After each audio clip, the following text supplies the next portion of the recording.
Umattend nga ng nutrition month ring mga batuting, pumunta ng bayan para dumalaw sa lolo at lola, nagmeryenda at nag-alam ng kambing.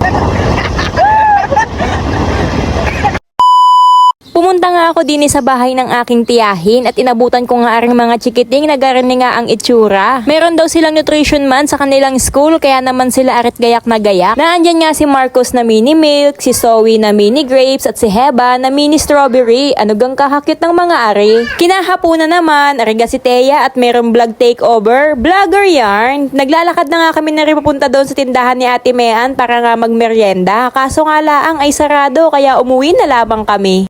Walang merienda. Hanap ka po ako, ano? Filter naman ang hangin. Ang ganda ko sa dami. Wow! Mana sa ninang. At dahil sarado nga kina Ate Mean, aray nga at nagmumotor na nga kami ni Teya para nga pumunta ng bayan. Actually, ang sadya talaga namin din ay dumalo sa sementeryo at dalawin ng aming mga lolo at lola. Bago nga kami pumunta doon sa mismong libingan ng aming lolo at lola, ay dumaan nga muna kami din sa tindahan sa labas lamang ng sementeryo para bumili ng mga kandila. After nga naming bumili dyan, ay naglakad na nga kami papunta doon sa mismong libingan. Ano kami, guys? Parang nalulungkot ako bigla. Sumisikip ang aking dibdib. Oh, miss you, Nay. Baha ka na dito. Uray. Tip. My heart. It's melting. Sumisikip ng dibdib. Ano ba, ha? Ay, pala tayo dyan. Kailan po? Sabi po.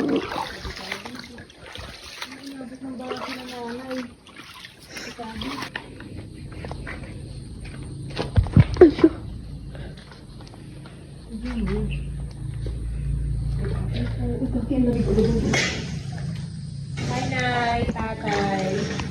Binabot na kayo ng baha dito. Kamusta kayo? Hello, Nay. Tatay. Nabot na kayo ng baha. Hindi nga namin ina-expect na ganito nga yung baha din at inabot na nga ang libingan ng aming lolo at lola. Pero hindi nga kami nagpatinag sapagkat gusto nga namin silang makita at madalaw. Kahit hindi nga namin alam kung saan galing aring tubig na are ay sulong makapagbigay-pugay lamang sa aming lolo at lola. Hindi na nga rin kami nagtagal dyan. Nagtirik lamang kami ng kandila at nagminsahe ng kaunti. Tapos umalis na din kami at dumiretso naman din sa kabilang libingan ng isa ko pang lolo at lola. Yung una nga namin palang libingan na dinalaw ay magulang ng aking papa, tapos na rin naman ang magulang ng aking mama. Habang nandito nga kami sa sementeryo at dinadalaw ang aming mga lolo at lola, ay ang sikip ga sa dibdib. Parang gusto kong umiyak na gusto kong umubo, hindi ko ma-explain yung naramdaman ko, basta ang bigat-bigat. Siguro may part sa puso ko na hindi ko pa rin matanggap na wala na sila. Bukod kasi kay papa, ay sila yung tumayong mga magulang namin ni amay nung kami ay bata pa. Kaya din siguro ang bigat-bigat ng aking pakiramdam tuwing dadalawin sila, sapagkat sobrang namimiss ko na sila. After naman naming magtirik ng kandila at magbigay-pugay sa aming mga lolo at lola, ay dumiretso naman kami din sa plaza para magmeryenda.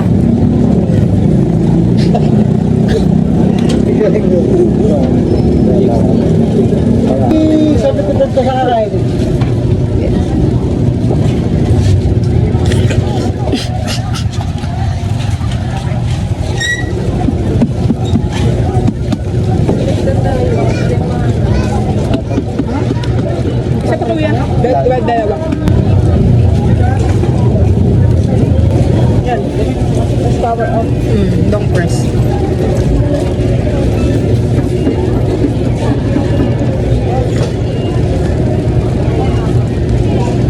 After nga namin magmeryenda ng kaunti, aray nga at mga biyahe na nga kami pa uwi at this time ako naman ang magdadrive.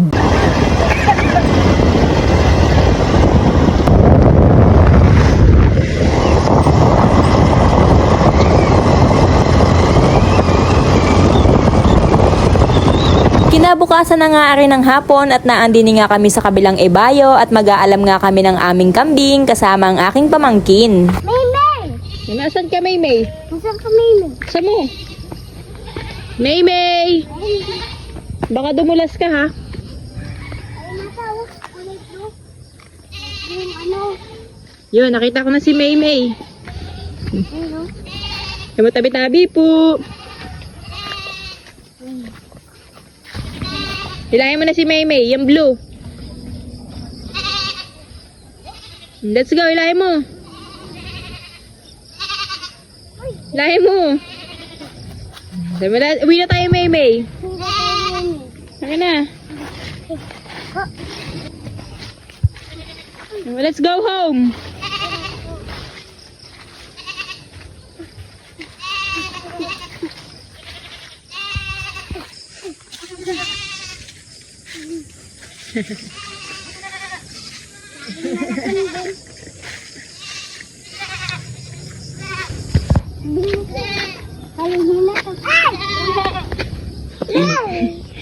No, uwi na tayo. Bukas na ulit ikaw maglandi. Hilahin mo na, hilahin mo na. Hilahin mo na.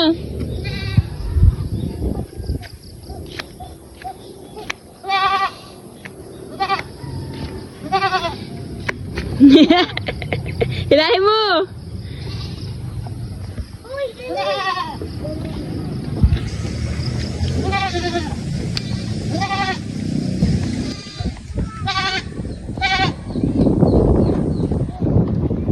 Hilahin mo.